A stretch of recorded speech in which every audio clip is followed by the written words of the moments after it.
Hello there, everybody, and I'm Mechanist Gamma. I'm SinFrog. And welcome to Let's Talk Sonic, the show where we talk about Sonic. Pretty simple as that. This is a relatively experimental idea I'm trying out for the channel. We might do more of this in the future, depending on how you guys respond to it. Hopefully you like this. Shall we get to it? There's a lot to talk about with various debates and interpretations of things across this franchise, so I feel like this is nice. This is a nice idea. Mm-hmm. It's going to be fun to just kind of sit down and try and clear up some of the confusion that exists in the canon sometimes, while also pointing out when there is stuff that we can't call out and give an objective answer for. In terms of what we can analyze, though, for our first episode here, we're going to be talking about content from the most recent Sonic games outside of Team Sonic Racing, Sonic Mania, and Sonic Forces from 2017. Specifically, our topics today are Infinite the Jackal and the Phantom Ruby. Yes, everyone's favorite rock. Funky everyone's favorite rock is timeline rock. The rock of inconsistencies. The rock of inconsistencies. That's why we're here. We're trying to clear some of those inconsistencies up, because as we'll get to later, if you really look at what it does and not what it's said to do, then there's really no inconsistencies at all. Let's start at the beginning with that, though. Phantom Ruby. Let's start talking about that. You're the Sonic Mania person. Do you want to talk about its origins for a bit? Well, according to the manual and just the general documentation regarding Sonic Mania's story, it appeared in Classic Sonic's timeline. Talking Not about to that mention timeline. Talking about that little it's going to be its own video, but oh, absolutely. I like to swear.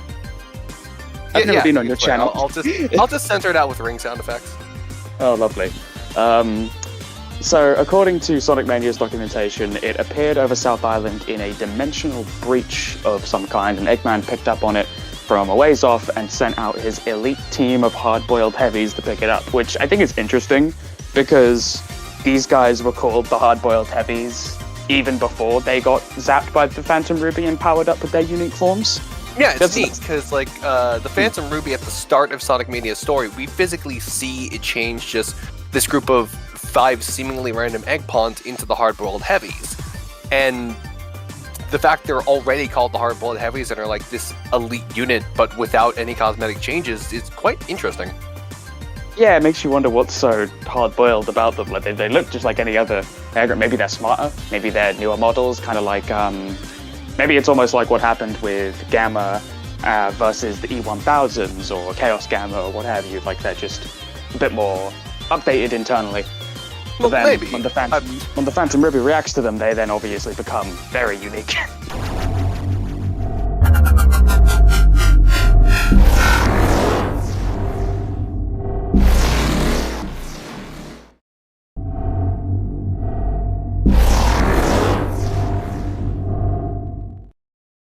Yeah.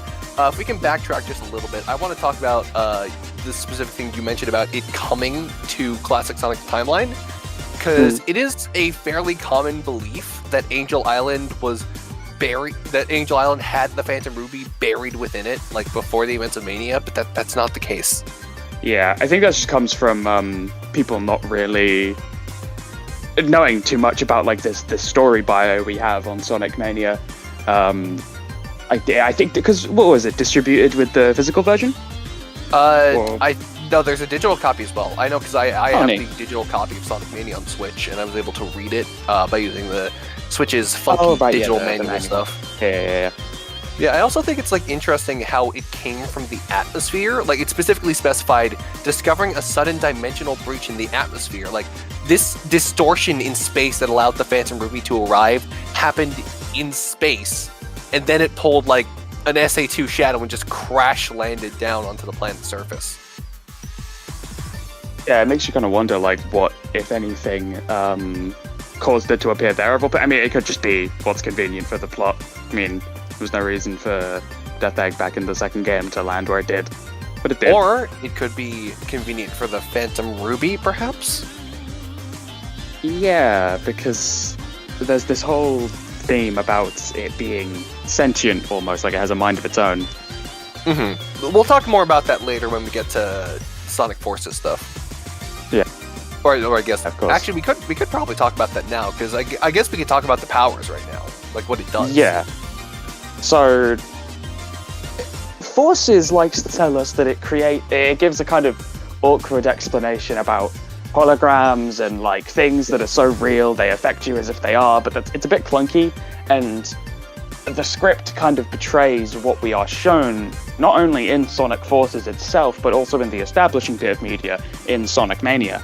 Like, we see this thing do all sorts of nonsense, and suggesting that a lot of it is based in illusions it kind of falls apart, because those events obviously happened kind of as we saw them. Because if they didn't, then what was Classic Sonic just having a drug trip on Angel Island the whole time and then suddenly end up in Forces? Like, it doesn't work.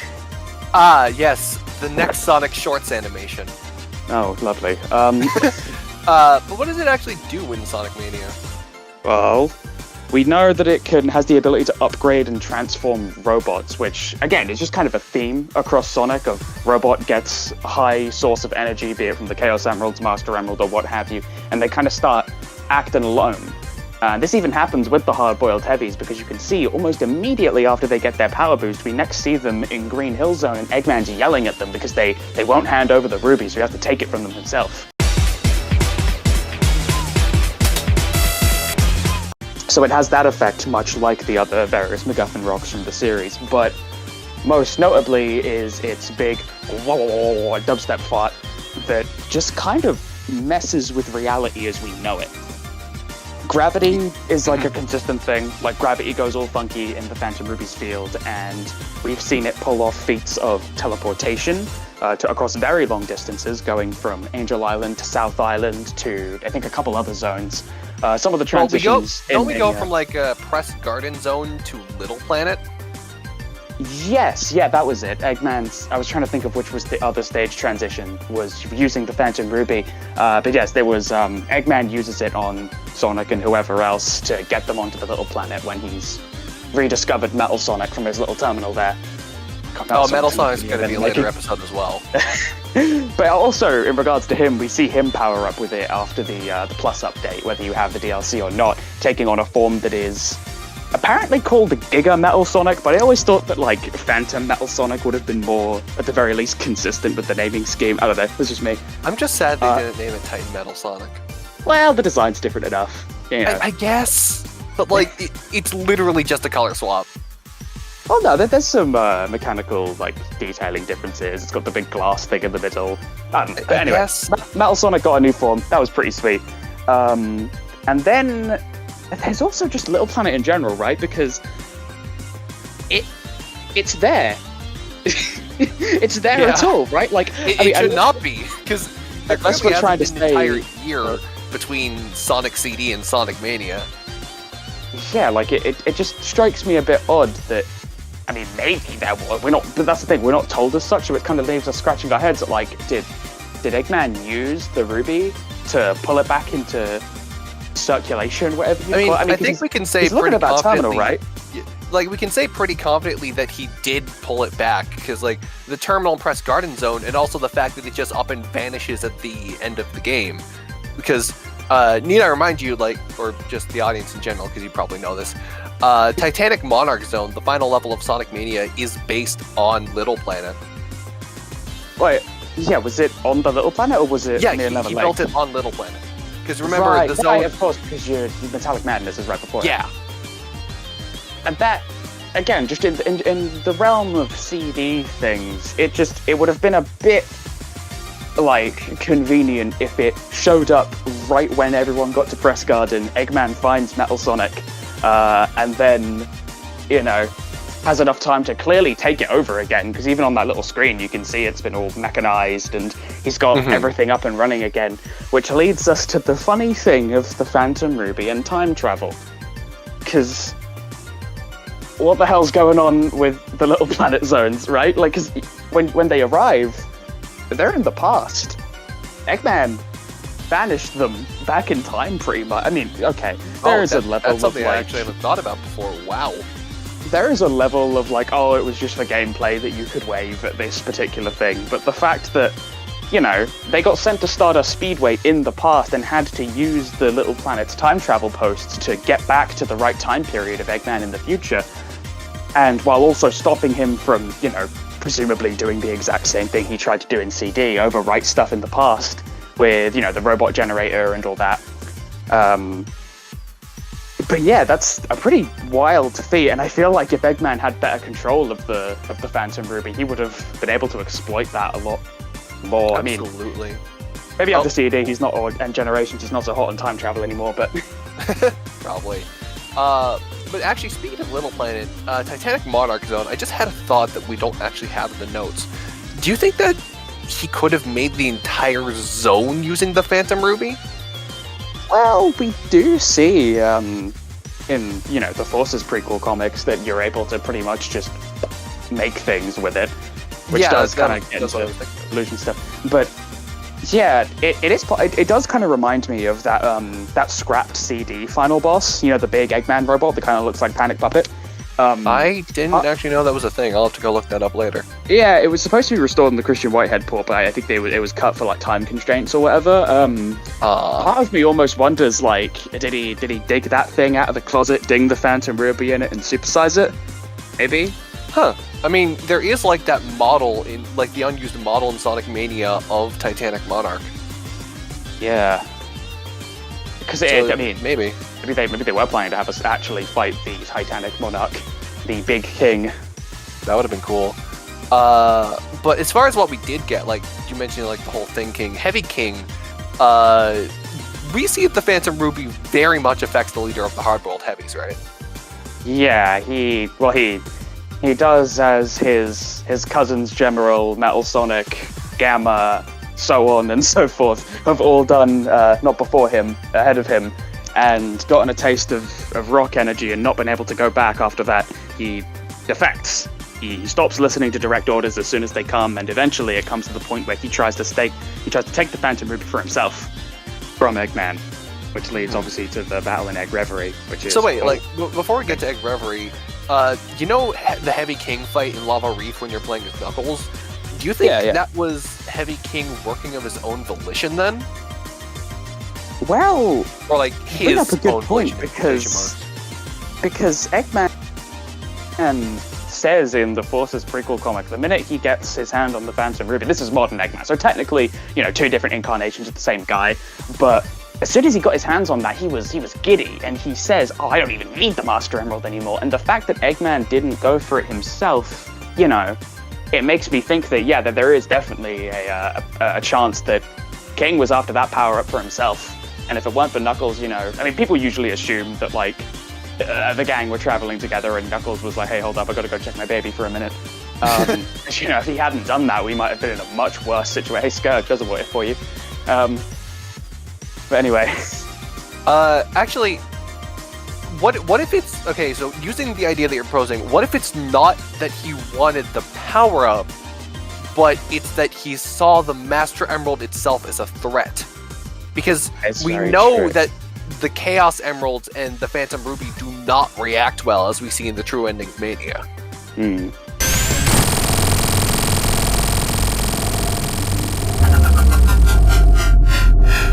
It's maybe, because again, we kind of danced around this topic before, the idea that Heavy King, he started getting big for his boots, but it's possible that at least some of that, and then as we get to the end of the game, maybe more of that was the Phantom Ruby kind of using him as a host body, which would especially make sense for an artificial intelligence, because his consciousness isn't, it's different, because we've seen a lot. It's been pretty hammered home across the series. Robots in Sonic have souls, but Heavy King at this point maybe wouldn't have had the mental faculties to, hold his own and resist the psychological downward spiral that users of the Phantom Ruby seem to exhibit. Obviously, we'll get back to that when we start talking about Infinite, but Eggman himself we could probably talk about that now, because Eggman. Yeah, that's what I was going to Eggman... And now I do forget if this was ever put down in hard writing or in a story synopsis or whatever. But the Eggman battle theme in Sonic Mania is I was going to bring up Ruby Delusions. I was going to bring up the themes. Like it's an implied thing that Eggman's mental state is declining as the fight goes on, and I think something that kind of helps push that a little further is how often do you see Eggman get so up close and personal in a fight? Because that mech, it's not really hiding anything. It's just a layer of metal that's directly plugged into the wall. He's not putting himself on a higher pedestal than Sonic, like the Death Egg robot. He's not kitted out in this thick, spiky armor like he was with Big Arms, or the giant fidget spinner from CD. Yeah, and if anything, it's like that mech really relies on the Phantom Ruby to be a threat because of the whole grabby hand and stuff. And also the shield, like, it needed that shield to protect him. So, Eggman doesn't do that. Like, there's a reason he always hides behind such thick layers, because he knows that if he's super strong, punching down ice walls and everything. But well, Eggman does like getting up close and personal usually, but like not in something like that. Like usually, every single mech that he uses has some form of self-defense or weaponization that can help deal with threats like Sonic. Like even the Green Hill Zone boss is a lot better suited for combat on its own. Yeah, it's always like reach, height, like big ranged weapons to keep him at bay. But nah, in the end of Sonic Mania, he was, as they say, Ruby diluted. He basically just put on a metal suit, plugged himself into the wall, plugged the Ruby into his chest, and said, "All right, let's go." I mean, when you think about how round Eggman is, that thing was basically just his Iron Man suit. Absolutely. I just want to say I really do appreciate that they made it crack in half and spit out Eggman like a yolk when you beat it. Oh yeah, I forgot that was an animation. That's cool. But how about what happens after that fight? Because Egg Reverie is a whole freaking basket. Because we already talked about Heavy King possibly being puppeted by the Phantom Ruby and just trying to get the gem back and let it do what it wants to do. Because I do fully believe that the Phantom Ruby has its own form of sentience. It's interesting to think about there, because when you look at the designs of the Klepto Machine, which was the cobbled together thing Eggman was driving, versus Phantom Heavy King, the ruby is not placed in his hands or on the tip of his staff anymore. It's on that rod on his head. Like, it's literally plugged into his head, which, could just be nothing, but it does. Or it could be a Ratatouille. It could be, a bit of a Ratatouille. It strikes me as a character design nod that the ruby is in his head. It's, masterminding him in some way. Mm-hmm. And just that. I mean, when you see that it made Eggman want to buckle up and throw hands, and it did that to Infinite. So yeah, and then like when you look at Eggman in Egg Reverie, he is legitimately just out here in this terribly designed mech, and he just wants to punch things. He's like, give me. It's called the Klepto Machine. He's desperate. He just wants it back. Like its entire thing is that he's it having has withdrawals. It has like two bouncy hands, and it has a hand to grab the ruby, and that is literally it. And it's fighting the Phantom Heavy King and Super Sonic. It looked like he literally cobbled it together from like the remains of Big Arms. That's what I always thought. Like the same proportions. Yeah. But then that brings us on to Egg Reverie itself, right? Yeah. Because again, I remember that you had the thought when we were discussing this originally about it possibly being like an early version of Null Space.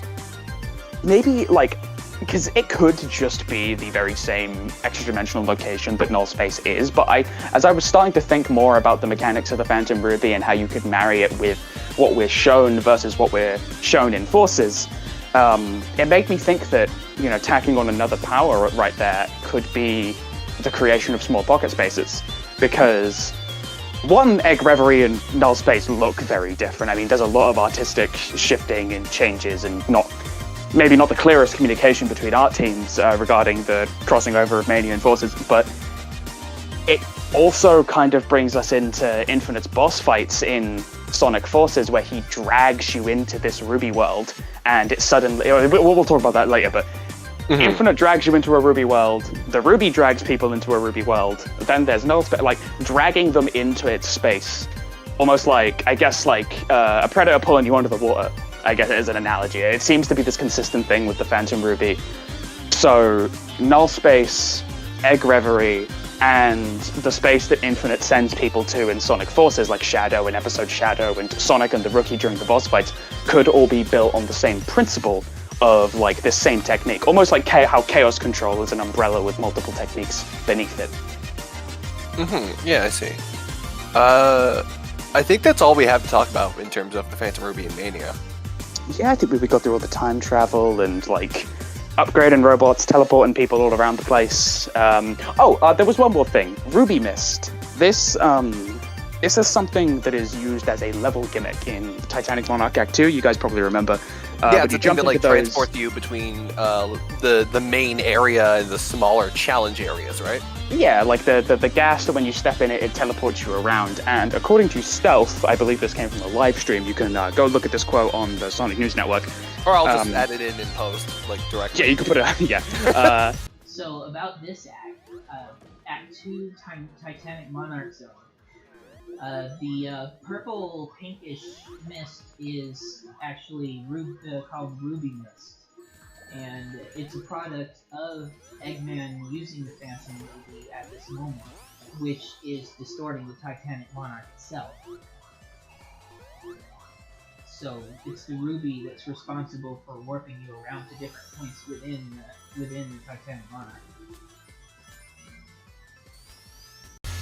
Yeah, he basically says that it is a byproduct of the usage of the Phantom Ruby. It's like waste material that comes off of it, and it's distorting Titanic Monarch itself. And I think that could be another check on the list of signs that Eggman maybe isn't thinking straight, because his base is getting space warped right under his big pink nose, and he doesn't seem to care very much. I mean, maybe he's just rolling with it and thinking it'd make it hard for Sonic and Co to get to him, but yeah, it strikes me as maybe something he should be more proactive about. And the wiki does also suggest something which I hadn't thought of. Infinite's aura in Sonic Forces during cutscenes does actually resemble Ruby Mist a little bit. I had this big dumb crack theory back when Forces came out that the reason Blaze wasn't in it is because Infinite was venting all the Ruby Mist to the Soul Dimension or some shit. But yeah, obviously that's just a random theory I came up with a few years ago. But that said, though, I think that's all we have to say for Mania. I think we're about done with the Phantom Ruby Mania, so why don't we talk about the Phantom Ruby in Forces? Because I think the biggest thing that we should just... As we know, the Valtron. Yeah, I was about to mention, because like the easy explanation for, why are there so many inconsistencies between the Phantom Ruby and Mania and Forces, like, the obvious explanation here is that it wasn't meant to be the Phantom Ruby originally. The whole basis that the Forces script was originally working off was that they had this original gem called the Valtron, which actually did have the power to create illusions that were so real that, quote-unquote, so real that you could feel them. But that's not the canon. Like, that was the beta script. The final script we have is that this is the Phantom Ruby, so we are going to be treating it as the same gem. I do the one more quote about the Valtron. Supposedly from the description in the script, it was a small, sparkling blue stone, and I really like that, again, leading back on those prequel comics, when Orbot and Cubot are spitting out possible names for the Phantom Ruby, they throw out Precious Stone and Anarchy Beryl, but the one that isn't actually an already existing gem was the Sparkling Sapphire, which almost makes me think, like, was that supposed to be some, like, in-joke regarding what the Valtron was supposed to look like? I don't know. Oh, perhaps. Or it could also just be like playing off. It also could just be a funny name playing off of the Phantom Ruby, like Ruby and Sapphire and all that. So I think aside from the whole Valtron thing, right, we already have emeralds. What am I on about? Sorry. Aside from the whole Valtron thing, the first thing that we should get out of the way is my stance on Forces script that I'm pretty sure Roxy agrees with. Pontac and Graf had no idea what they were doing when writing the script. I guess I know. That's one way to say it, but yeah, I get what you mean. The script is a bit misleading when compared to the visuals and what we're shown happening in the game. Like, in particular, this was brought up earlier when we were talking about Sonic Mania, but it also happens in Sonic Forces in a much more direct manner during I believe the level's called Central City. It's Operation Big Wave. Yeah. When Infinite creates the Phantom Ruby field with the big funny sound effect, and he does it in a few cutscenes as well, gravity starts to go all wonky.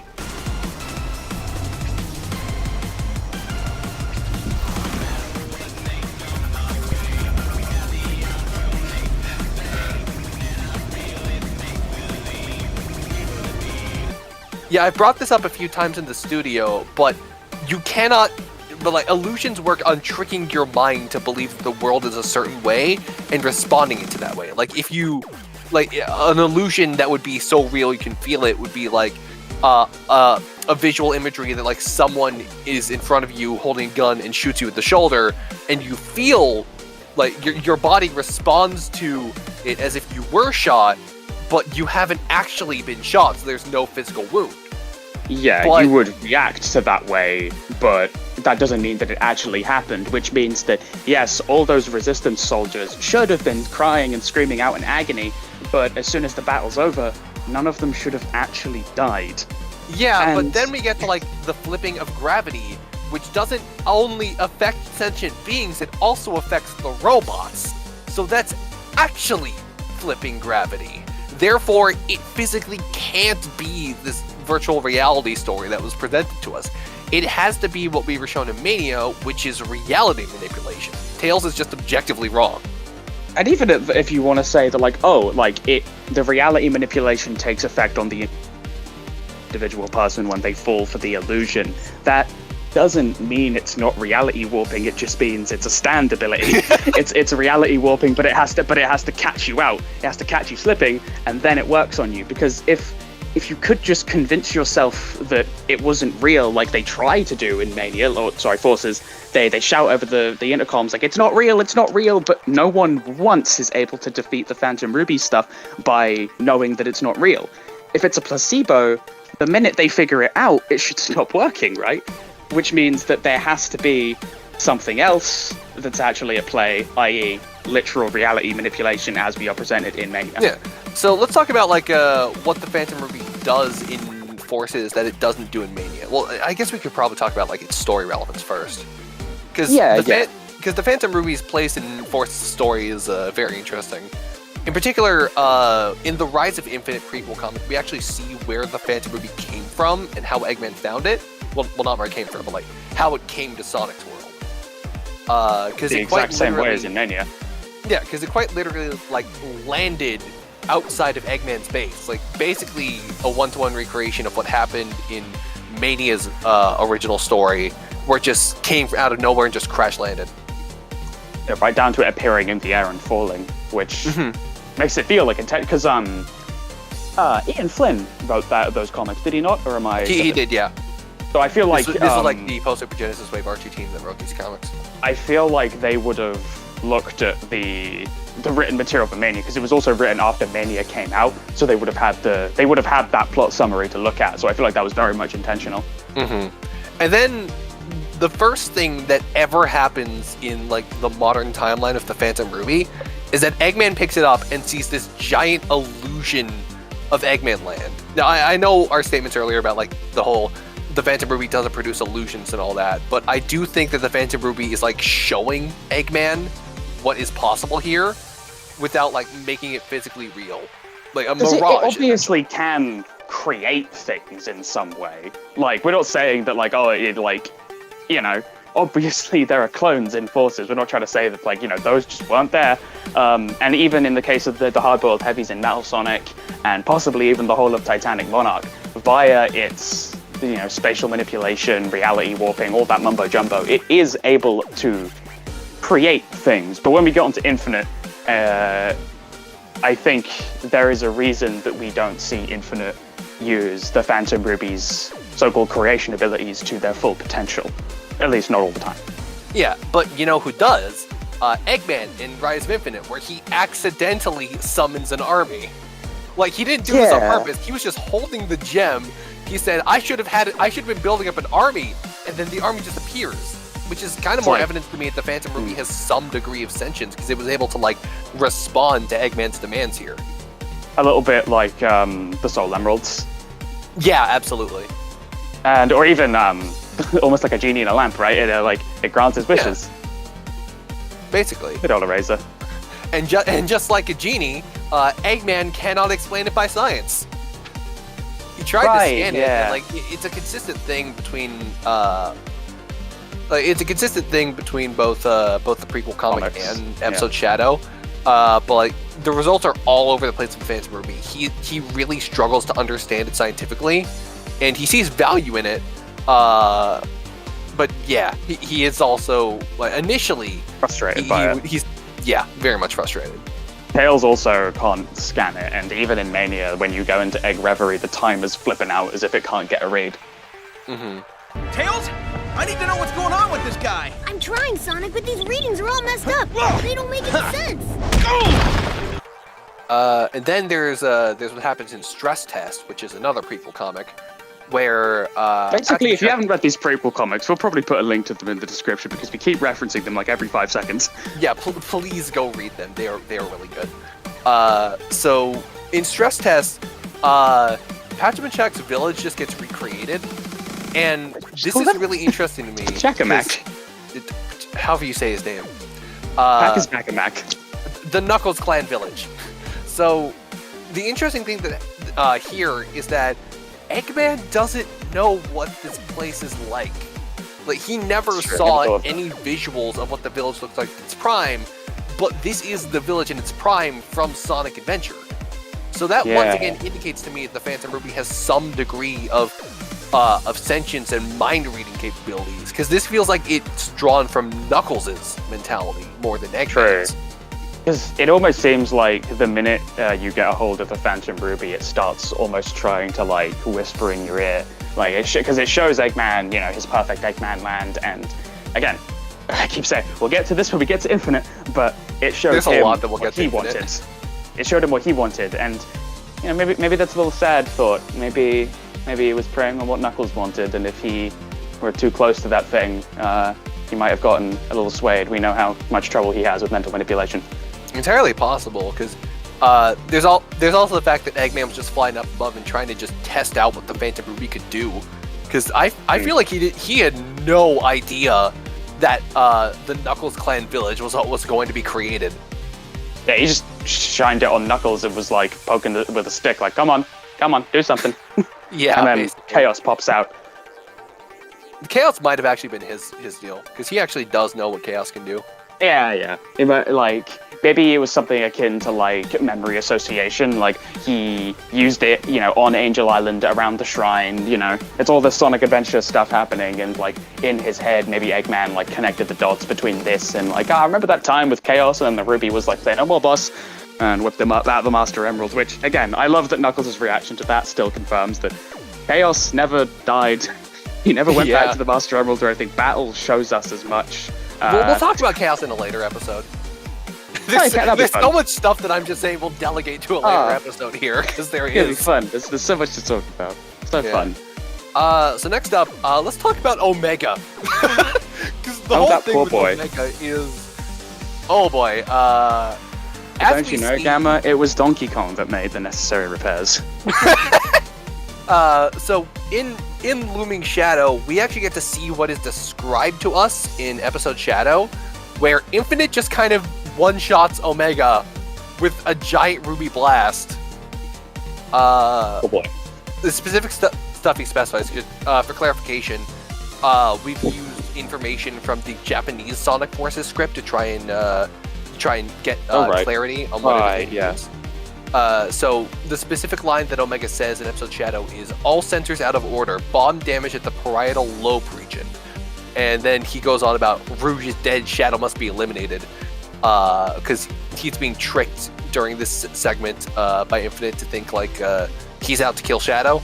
Because this is during the whole... It's really sad when you think about it. Like, narrative enforces whatever your opinions on that. Like, the implication that Omega could be driven to such lengths by such an emotional means is like, especially it when really you consider what happens in 06 with Omega, like, mournfully admitting that if GUN ever decides that Shadow needs to be taken care of, then he will be the one to do it. And he, like, deeply regrets that. Like, it's legitimately a tragedy. The The one that defeats and seals you in the future is me.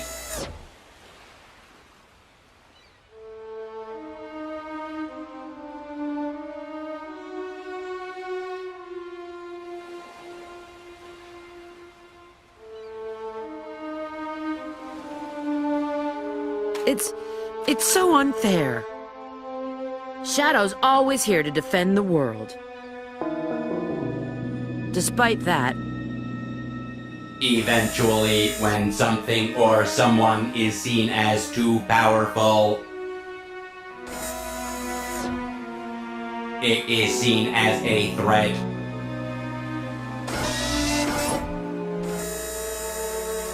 And then the world becomes its enemy. And then Omega just says like unidentified hacking sustained, and then he has like his emergency withdrawal thing, and then the next time we hear about anything from him is like 6 months later in the city when Tails is unable to repair him. You know, Tails, the guy who could like reprogram a supercomputer with like a paperclip and dishwasher.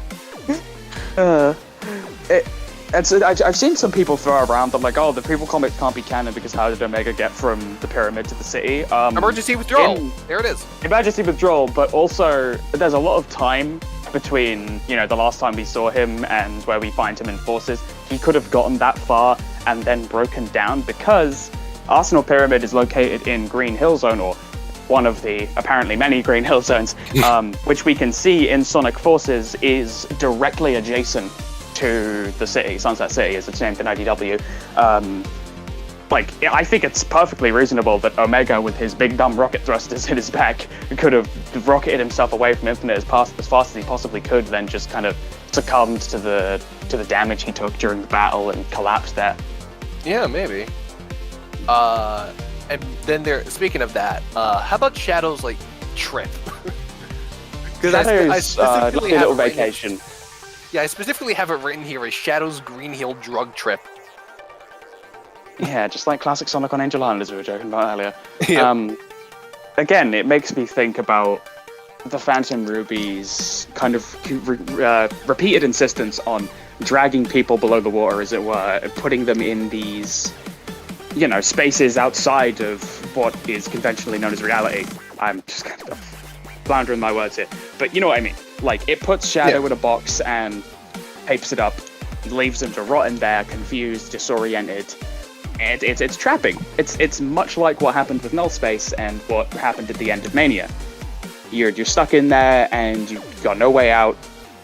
You know, this is obviously not an in-universe thing, but hey, maybe the reason those levels, or that specific level, was just a bunch of metal boxes that looked like they were made in the Brawl level editor.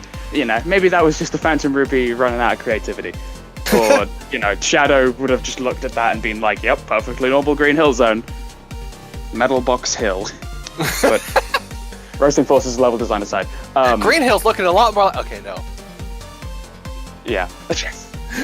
Shadow gets stuck in there for... It's the full 6 months, right? That's the explanation for why Shadow didn't just have Shadow Hedgehog 2. It's actually not.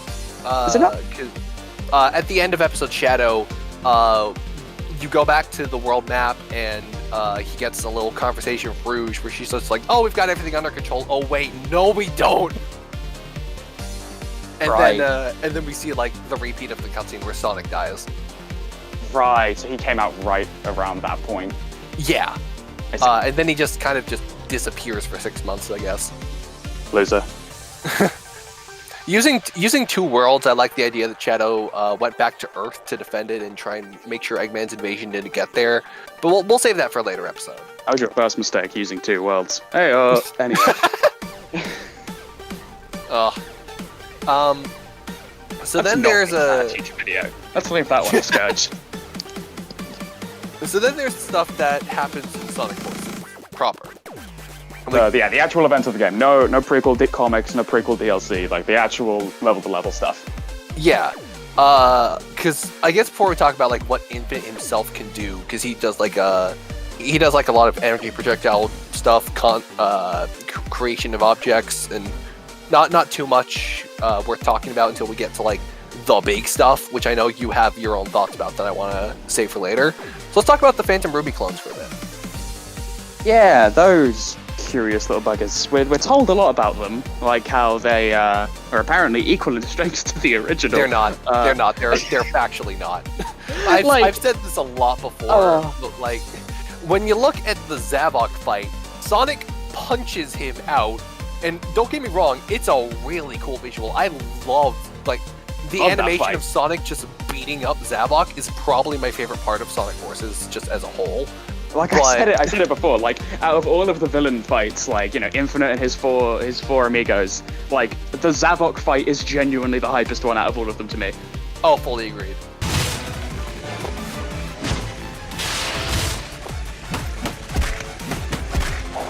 No! How could I lose to the likes of you again?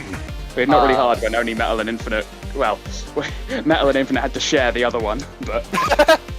But yeah, no, as far as the Zavok fight goes, Zavok himself should not go down, he should not be phased by a few simple punches. Because as we see in Sonic Lost World, he can take a charged homing attack without flinching. A charged homing attack. The same attack that we see, obliterate solid metal robots. Yeah, exactly. So the idea that the Phantom Ruby clones are equal to the originals is honestly kind of laughable to me, especially since, as another example, Chaos, the Chaos Zero Phantom Ruby clone, he got one-shot by Classic Sonic in a cutscene. Now, I'll always come to the little blue guy's aid, because I do genuinely like Classic Sonic, but, there's a bit of a gameplay versus, storytelling aspect it took of Adventure Sonic modern... 3 hits to take down. Right, that's what I'm saying. Obviously that's because he was a tutorial fight. And later on, in later games, we see Chaos Zero even put up a much stronger fight. Yes, future games. You mean Sonic Battle? I do mean exactly just Sonic Battle. The rest of Sonic game, anyway. And then there's also the Shadow Phantom Ruby clone, because he gets roundhouse kicked by Shadow and then he just dies. And as far as we can tell, he didn't have any battle damage beforehand. That was just a one-hit KO. Chaos Control! Another Shadow? And I'm sure the residents of Sonic's world, the planet that they live on, I'm sure they're a tough lot, but we've seen characters like Shadow, Metal Sonic, and Zavok take down main characters, or, at least be able to put up a really solid fight against main characters. I mean, you look at Metal Sonic's been the antagonist to how many games? In Rivals 2, we saw him throw hands with the likes of the Ifrit. Shadow has obviously gone up against huge threats, and the fact that you could just 3D print infinite of them, and then to see them all just go down so easy, it's like... They're not as strong. My whole theory right now is that you take the whole thing that Eggman has about the Egg Dragoon has only lost 10% of its combat strength, and Tails instantly doubting that. You just apply that to all the Phantom Ruby clones. They're not as strong as the originals, just objectively. Yeah. So I feel like they're the Phantom Ruby clones are just inherently a lot weaker by the fact that they are Phantom Ruby clones. Just because we also see that a lot of Ruby constructs in both Mania and Forces are somewhat easier to destroy than the regulars. Yeah. I mean, there's also been jokes made about that's why the robots in Forces, again, this is a bit of a gameplay versus storytelling thing, but they don't do anything. They just stand there. They don't actually make much of an effort at all to attack. Well, some of them shoot you. Yeah, but do they know how to walk? Because could have fooled me. And then there's let me scroll back down to where we're at here. Right, Zavok. I wanted to talk about the Phantom Ruby Zavok for a moment, because he displays something that basically none of the other Phantom Ruby clones do. He displays personality. Yeah, that's freaky. When you sit down and think about it. Because this implies that the Phantom Ruby clones, they can act like people. And in theory, they would be indistinguishable from the originals, aside from power level. So Yeah. if only the writers were more creative, we could have had some really fun and tragic stuff. Yeah, and again, when we talk about the Ruby's powers of creation and construction, it always kind of felt to me that you could at least explain that in universe as Infinite not being fully versed in the ways of the Phantom Ruby. The fact that they are autonomous, he doesn't have to directly control it. Because in Mania, when Eggman creates those big crystal hands, he's controlling them directly. Whereas in Forces, Infinite's got hundreds of those things on the go, just rolling around, doing whatever. It kind of makes sense to me that if he isn't directly controlling them, they're not basically hooked up to him, they would be weaker and, presumably less intelligent, which is why most of them don't speak, besides the one left in charge of Sonic. So wait, would that mean that the Phantom Ruby is in directly control of them, like with the Heavy King? It could be like a case of splitting the mind. So the more there are, the more simple their instructions have to be. Like it's like a hive mind situation. Entirely possible. Whether that comes from the Black Phantom Infinite. sent you. Well, you want a Black Doom back in Sonic Forces? There he is. He's a bit different. His redesign's pretty drastic. That's a joke for the Sega Scourge people. But anyway, whether that comes from Infinite's mind or the Phantom Ruby's own sentience, maybe it's shared between them, is to be up to interpretation. Also, I guess, side note, supposedly in Sonic Forces Speed Battle, every character that you play as is just a clone of Infinite that he sent out to grab the Phantom Ruby prototypes. Like, we hear that bit in Forces' story, like, I've been gathering the Ruby prototypes, blah blah blah, Eggman, please love me. Yeah, interesting. So On that that's note, apparently what Speed Battle is. Which is we haven't actually mentioned it yet. I think it is like, because they don't really go over this much, but in Sonic Forces, the gem that Infinite has in his chest isn't the actual Phantom Ruby, it's a prototype. It's like a fake Chaos Emerald situation. Yeah, but I don't think it's specifically like the same case as the fake Chaos Emeralds, because my personal take on the whole Phantom Ruby prototypes thing is that they're conduits. They have direct connections to the Phantom Ruby and are still linked to the Phantom Ruby's main quote-unquote hive mind, as you brought up earlier. So Infinite has like the best means of controlling it. It's like this pure raw power, and it's being filtered through the prototypes. Yeah. And when it could possibly be that Eggman realized the dangerous capabilities of the gem and its mind warping abilities, and wanted to have something that would allow him to control it. Yeah, like basically putting, like you say, like filtering it, so it's diluting the power, so it doesn't like take over his mind as quickly. And it is something worth noting that apparently, towards the end of the Forces, we are told that the Phantom Ruby needs batteries. It needs the wireless power to be driven into it for it to work, which it doesn't. which like right, like it's okay. One, it's possible like a the Phantom narrative. Ruby prototypes do though. Exactly, right? Like I could at least believe that if it was in reference to the perfected prototype on Infinite's chest. But I mean, it's a whole narrative bit of nonsense anyway, because as soon as you take down the generator, it's Eggman's just like, I had a second generator under my base, and it's like, well, that was pretty well pointless, wasn't it? I actually do kind of like that he specifically said that he had learned from his past mistakes and built a second one. That is nice. Good on you, Eggman, but like, still fuck you for that one. Yeah. Speaking of the Phantom Ruby's capabilities with like the prototype and all that, Eggman and Infinite specifically mention that you need a strong force of will to use a prototype, and only the first person who bonds to it can use it. It's like it, again, like this Black Arms metaphor keeps getting deeper, because like it's almost like they get attached, like kind of like a host situation. They latch onto you. And on that note of like the host stuff, there's the stuff that the Avatar does with the prototype gem that he manages to get from the Mystic Jungle Lab, where he just cancels out Infinite's Phantom Ruby canon constructs. Yeah, it's like, and of course the big sun at the end. He basically got Infinite's powers there, but obviously because his conduit was so brittle, it broke upon heavy usage. Well, I'm not sure if I would say that he got Infinite's powers. I would more so say that he got like the inverse. Like, he has the means to cancel out the Phantom Ruby's constructs. Which, to be fair, is something that we hear a lot about in terms of the MacGuffin rocks across the series. Positive and negative polarities and all that. Yeah. Like magnets. Mm-hmm. Good old Sonic Rush. Speaking of those constructs, by the way, we talked about null space a bit, like in terms of the surrounding stuff with the fake green hill and Egg Reverie. But do you want to talk about null space proper? Yeah. I think it's Eggman that says, I forget which, that it was something that the Phantom Ruby cooked up, as in, which does Eggman. That does to me suggest that this wasn't like just a thing it could always do. This was something that Infinite looked at almost like it was something he was doing before, a la during his boss fights when he shoots that projectile at you and sends you into like the red distortion world.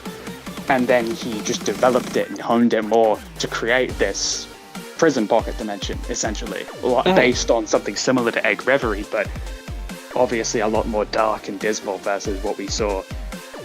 Because in Mania's case, the Phantom Ruby just kind of whipped that up as like a nope, I'm running away, like kind of tactic. Like, it ended up sucking everyone else in, and you can see that reflected in the visual design. It looks like what you'd imagine the inside of the rock to look like. It's full of the same coloration in terms of its crystalline structure, and it's got the same color palette, everything. Whereas in Forces, it is dark, it is dismal, and it is empty.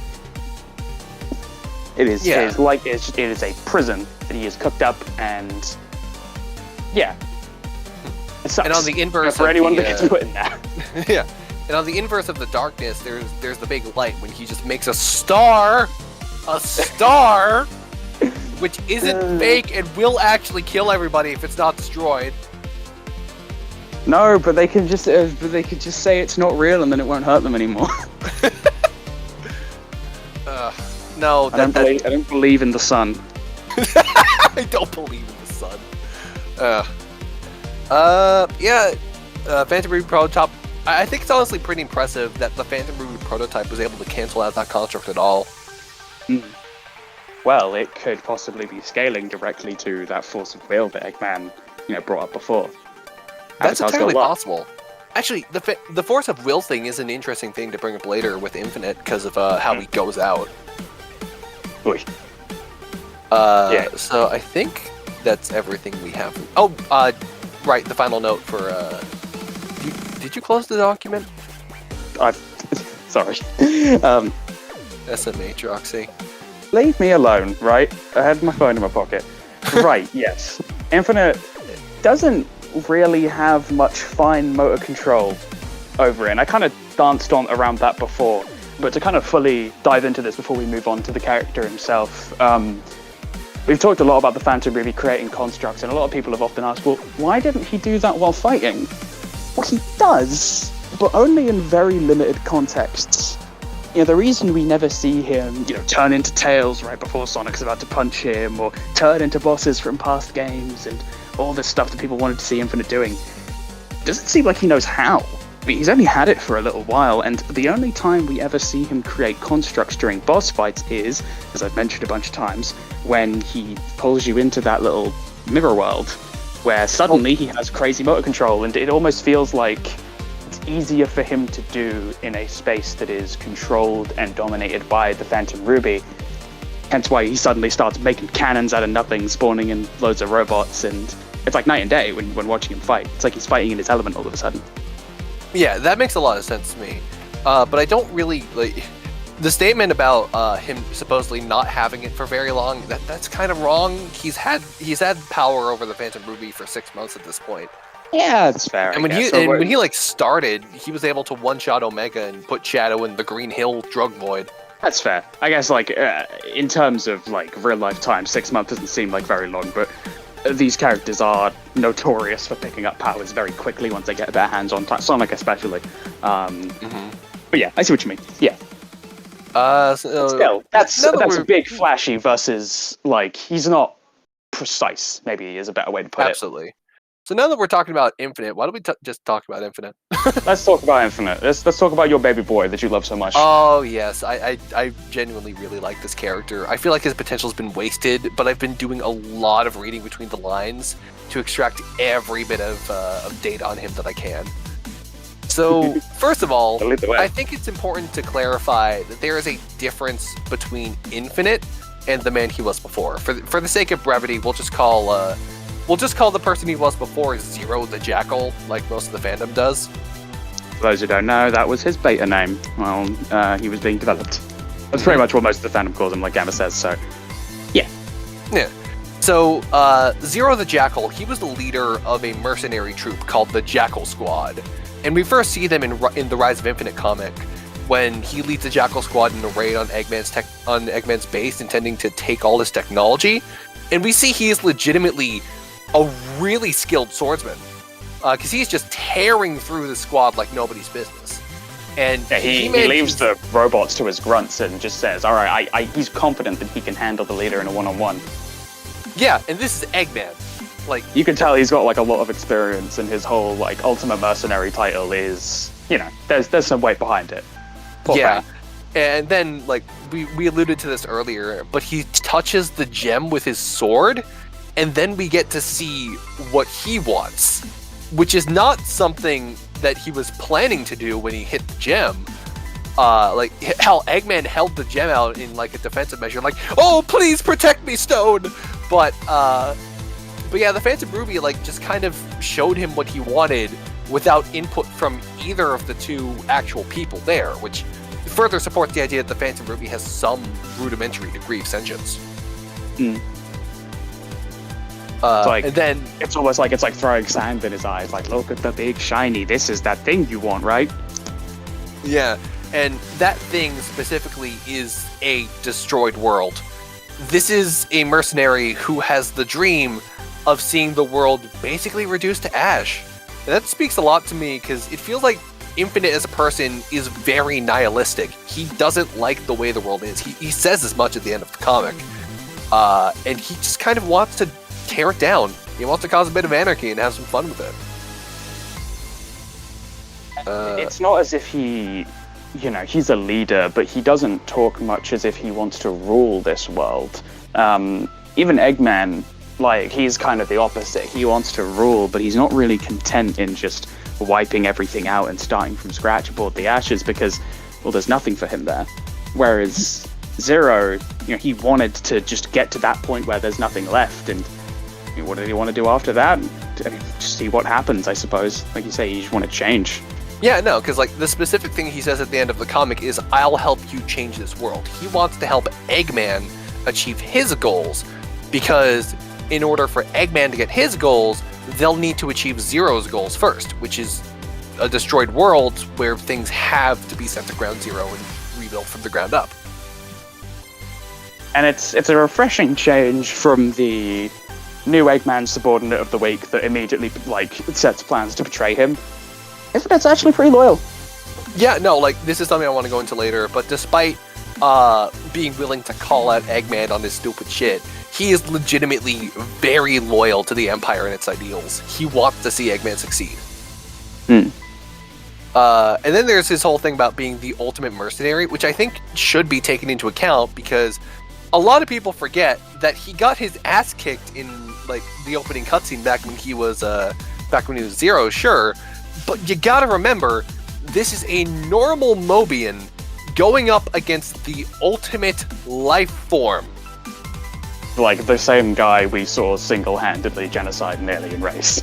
Yeah, not to mention all the other stuff he's done, like fighting a god, like in both Mephiles form and Solaris form. He doesn't remember that, but we do. Yeah, he still did it.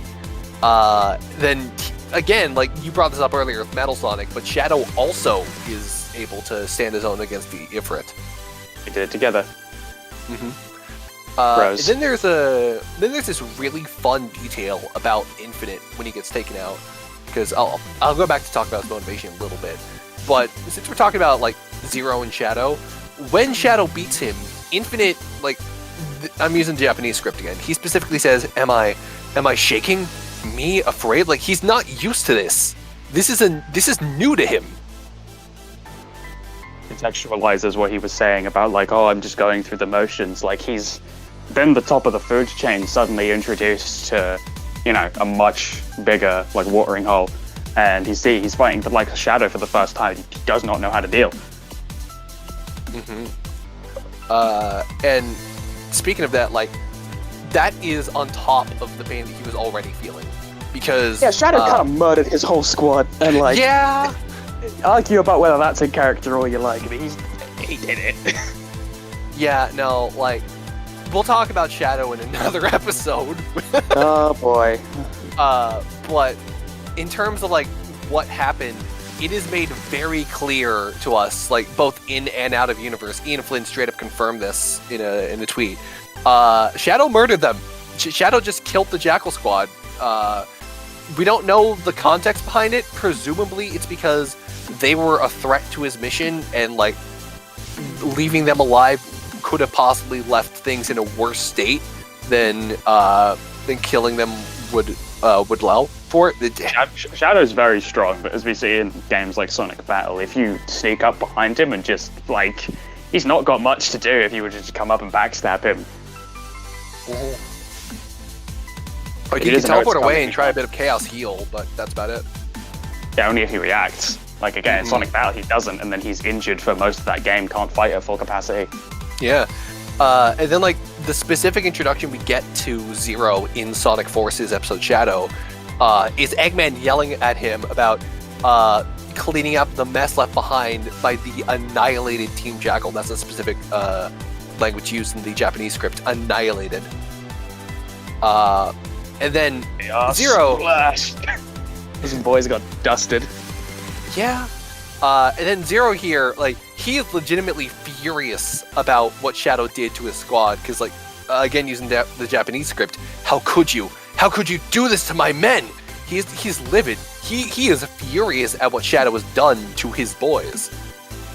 And, like, there's a lot of headcanon that I personally have for Infinite and his Zero and his relationship with the Jackal Squad. Like, I personally see them as, like, they were the closest thing he ever had to a family. So there's no way we'll be able to confirm this without, like, possibly the comics or future games, like, God forbid, going into his backstory. But it, just from that dialogue alone, you can tell that, you know, he was close enough to them to care that they were gone. He wasn't so callous and going through the motions that he wasn't. And it's important to remark that, like, when the whole thing of, like, I am not weak stuff happens that everyone likes to make fun of Infinite for, that is not Infinite having, like, a complex about being the strongest. That is Zero, who has been shown in the cruelest way possible that he is not strong enough to avenge his comrades. It's not that I'm not the strongest, it's I'm not strong enough. I'm Exactly. not enough, basically. It's inferiority. It's explosive, self-destructive inferiority complex. You destroyed my squad. I'll show you why they call me the ultimate mercenary. Take this! What?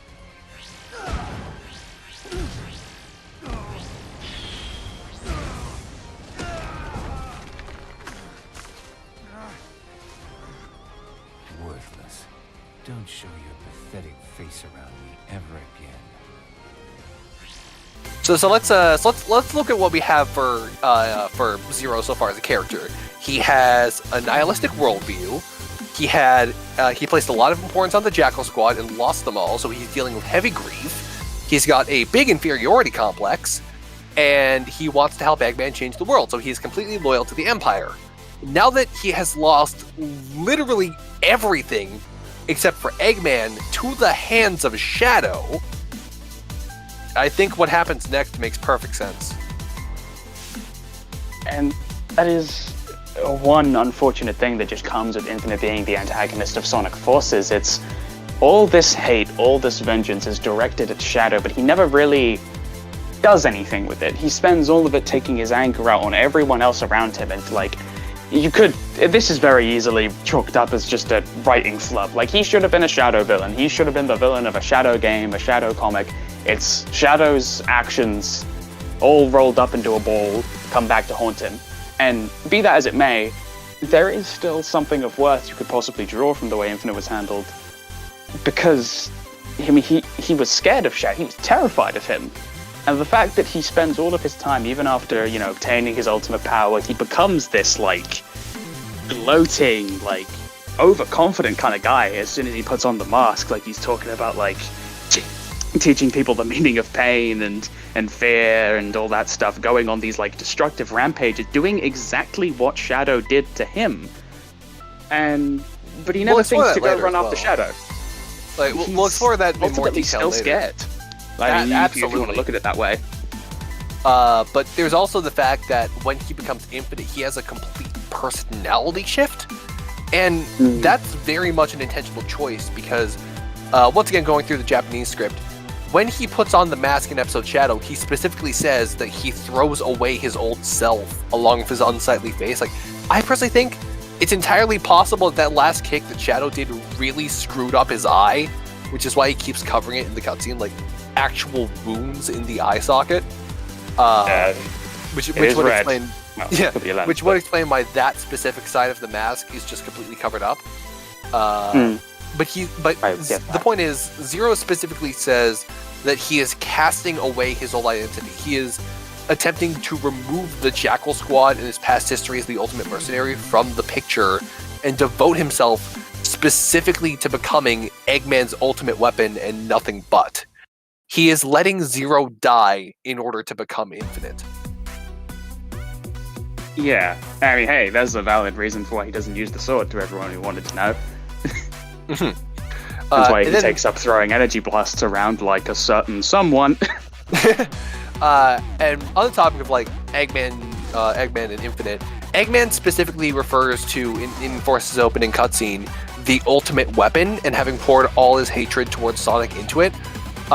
In the Japanese script, he follows that up by saying, "The ultimate weapon will pay back all history of defeats and memories of humiliation to you by 1,000,000,000,000-fold." And that doesn't seem like he's talking about the Phantom Ruby.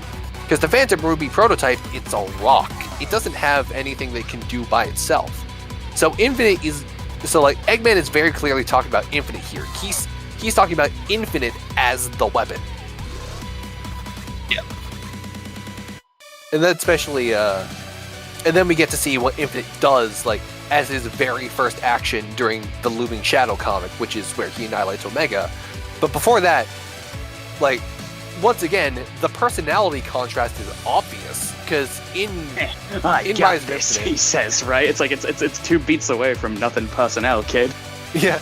I was more talking about, like, in Rise of Infinite, he's very cocky, he's very action-heavy. Like, he says, "Take care of the robots, I'll handle the fat man." And this is very much like an action villain that he talks about here. But then, when he meets Omega, he's talking like he's a freaking opera villain. Like, "You are spirited, I'll give you that. Very well, my new power will be the last thing you see." And then there's all this, like... Eloquent. Yeah, then there's all this, like, villainous monologue. It's eloquent is a good way to put it, because he is a lot more well-spoken than he was before. And then going back to what you said earlier about, like, him basically just doing what Shadow did to him, but doing it to others instead, that is literally the backstory for the Avatar. Yeah, he basically went and made another him. He became the Shadow of someone else's story. Essentially.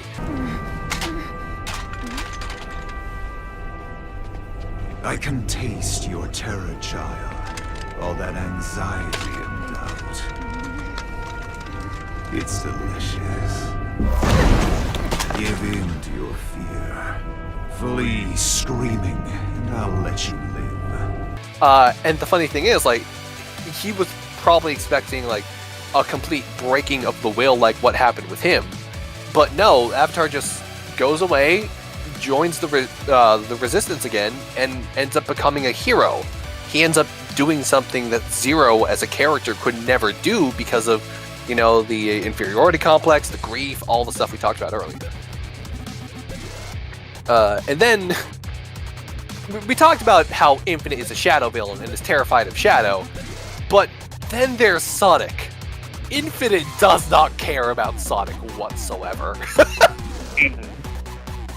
It's just very clear to me.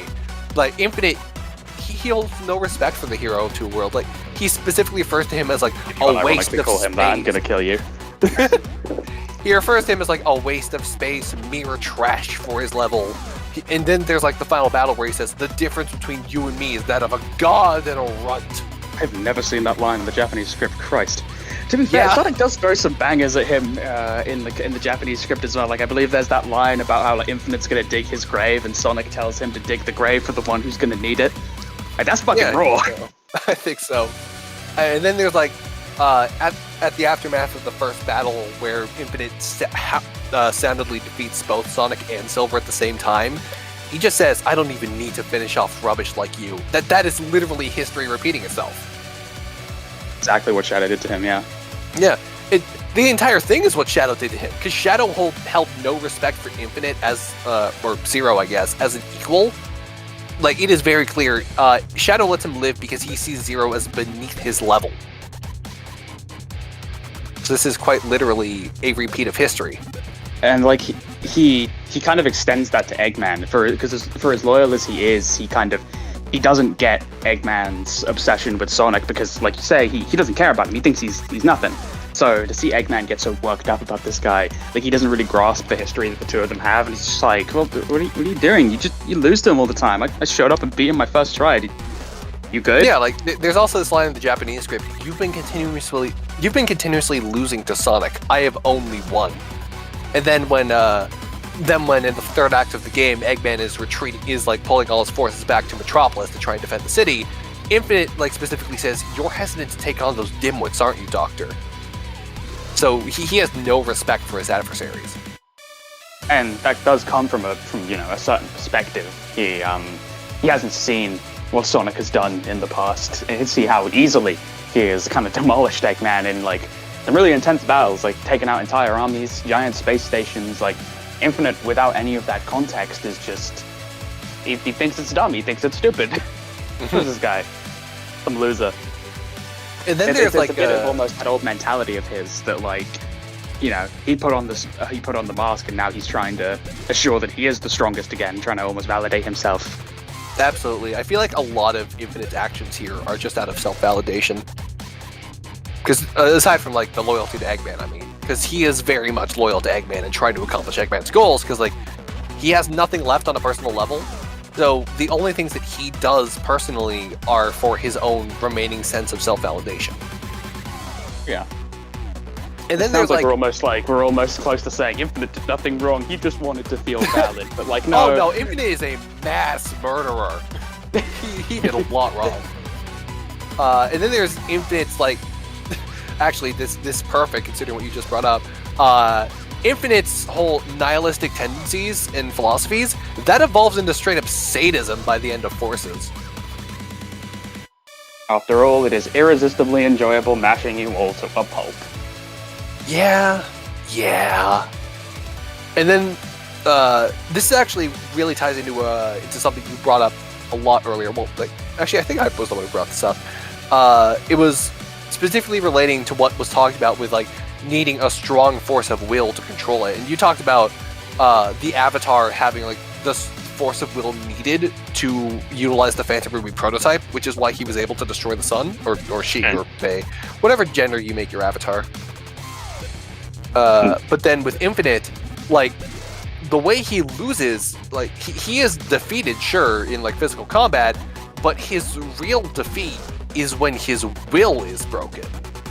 Because he's insisting, like, oh, I know I can still fight, I can still do it, but he's fading. He's literally fading away. Yeah, and then I don't think this is Eggman doing this, because why would Eggman intentionally take his strongest player off the board? No. If anything, I feel like he would leave him there as a big flashy distraction while he like slips away. And absolutely, this actually has me thinking back to what I said earlier about the Phantom Ruby creating or opening up a hole to Egg Reverie as a escape mechanism. It almost makes me think that like whether the prototype has that kind of, well, it probably does have that same kind of sentience because he's talking to it. I can still fight. Stop it. I can still fight. Like, he's talking with a rock in his Yeah, chest. I mentioned, like, I think this is, like, a conduit to the direct Phantom Ruby. I think Yeah. he is absolutely talking to the real Gen here. Like, this is the Phantom Ruby that is pulling Infinite out of the fight. This is not Eggman. It's trying this to is run not away. Infinite. Yeah, And he doesn't this want is to. the Ruby attempting to retreat. Impossible. I cannot be defeated. Wrong, loser. The things that can't be defeated are heart, soul, and the bonds of friendship. 3 things you and your counterfeit cronies lack. No, wait. I can still fight.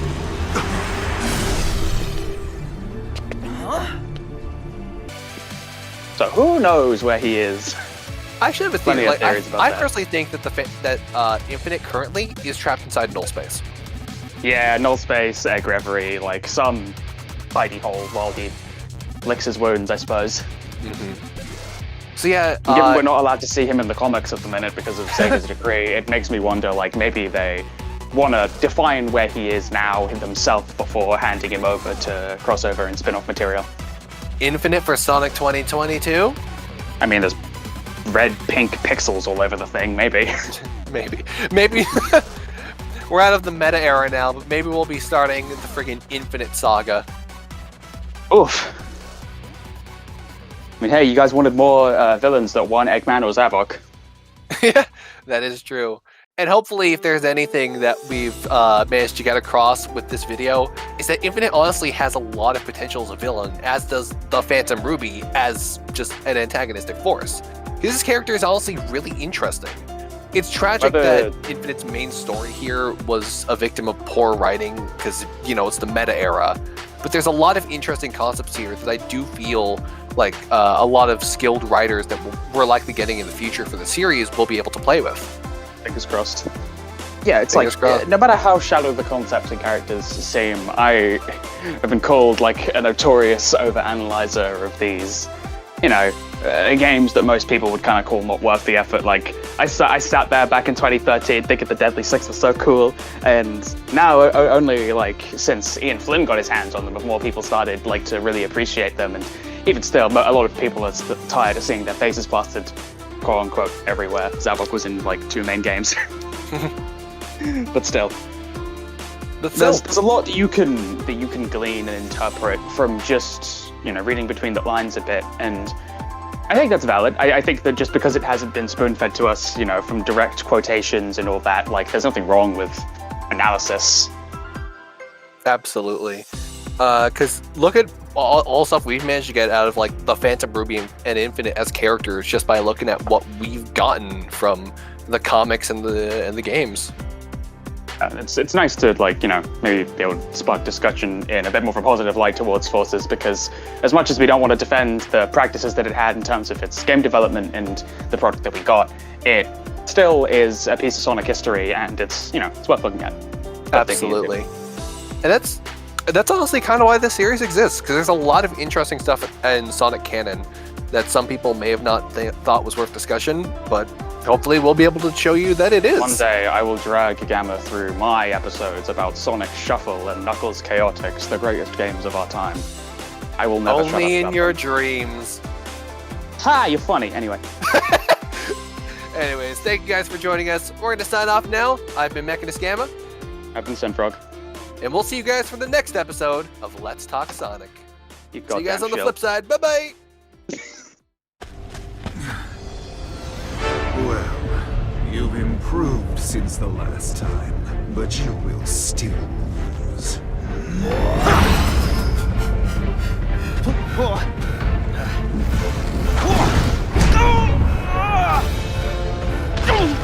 As I predicted, you're not even worth the effort to finish off.